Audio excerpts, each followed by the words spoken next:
सनातन गोस्वामी की तो बहुत लंबी चौड़ी कहानी है। अगर मैं बताऊंगा तो 1-2 घंटा क्या पूरा दिन भी कम पड़ जाएगा। लेकिन संक्षेप में मैं उनका जीवन बता देता हूँ। ये बहुत बड़े ब्राह्मण थे, सनातन गोस्वामी और रूपा गोस्वामी, दोनों भाई थे, एक ही पिता की संतानें थी और ये बंगाल में रहते थे। उस समय बंगाल में मुगलों का शासन था, मुगलों का नहीं, मुसलमान राजा का शासन था, हुसैन साहब का, है ना। तो राजा हुसैन जो थे वो जो है बहुत बड़े राजा थे उस समय। सबसे ज्यादा भारत जो है सोने की चिड़िया कहा जाता था। उसमें से सबसे ज्यादा अमीर लोग बंगाल में रहते थे उस समय। तो राजा के पास बहुत सारा पैसा था। राजा क्या कर रहा था उस समय, ये जो मुस्लिम राजा था, ये सारे राज्यों को लड़ झगड़ करके अपने में मिला रहा था, है ना।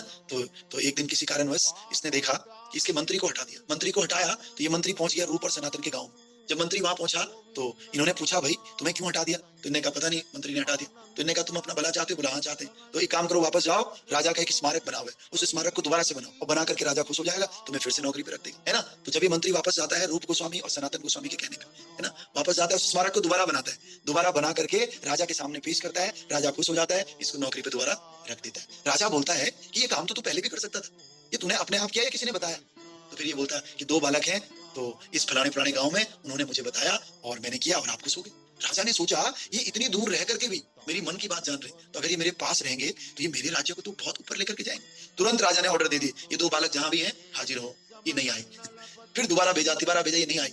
लास्ट में राजा ने कहा आओ तुम्हें हम प्रधानमंत्री बनाएंगे। क्या बनाएंगे? प्राइम मिनिस्टर बनाएंगे। एक को प्राइम मिनिस्टर, एक को फाइनेंस मिनिस्टर, आओ। लेकिन ये लोग फिर भी नहीं आए। फिर राजा ने कहा, राजा ने जाना कि ये लोग क्या है, ब्राह्मण है। इन्होंने कहा अगर तुम लोग नहीं आए ना तो मैं क्या करूंगा, सारी गायों को काट दूंगा, ब्राह्मणों को काट दूंगा। तो इन्होंने कहा नहीं नहीं, आपको ऐसा करने की जरूरत नहीं है, मैं आ रहा हूँ। फिर ये दोनों आते हैं, दोनों को सोचिए प्राइम मिनिस्टर बनाया जाता है, सनातन गोस्वामी को और रूपा गोस्वामी को फाइनेंस मिनिस्टर बनाया जाता है दोनों। लेकिन अब दोनों एक राजा के अंडर में आते हैं और इनके पास इतना पैसा है ना, इतना पैसा आप सोच भी नहीं सकते।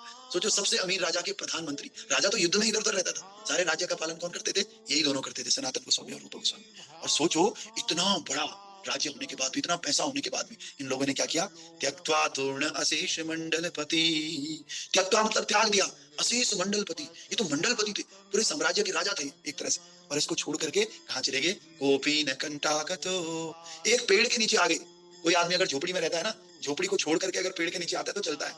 हमें झोपड़ी में था, झोपड़ी से पेड़ के नीचे रह रहा है। लेकिन इतना बड़ा साम्राज्य छोड़ करके कोई अगर पेड़ के नीचे आता है तो सोचिए कितनी बड़ी बात है। तो ये केवल किसके कारण? दूसरों को वैराग्य की शिक्षा देने के लिए, है ना। लोग कह रहे होंगे कि इन्हें तो, अरे इन्होंने तो बेवकूफी वाला काम कर दिया, ये राजा ही बने रहते, प्रचार करते। बोला नहीं, ऐसा नहीं। ये तो वैरागियों को शिक्षा देने के लिए। ये जो वैरागी है उसे क्या करना है? वैरागी को चिपके हुए नहीं रहना है। हम लोग जमीन जायदाद से या कई चीजों से चिपके हुए रहते हैं, शिष्यों से चिपके हुए रहते हैं, लेकिन ये ऐसा नहीं किया इन्होंने। सनातन गोस्वामी के बराबर अमीर कोई हो ही नहीं सकता इस पूरे भारतवर्ष में। इतने अमीर आदमी ने सब कुछ छोड़ करके और कहां चले गए? वृंदावन में। एक ड्रेस में कोपीन पहना हुआ है, नीचे लंगोट पहना हुआ है और साथ ही साथ ऊपर बस एक चादर डाली हुई, बस। आज एक पेड़ के नीचे, कल दूसरे पेड़ के नीचे, खत्म।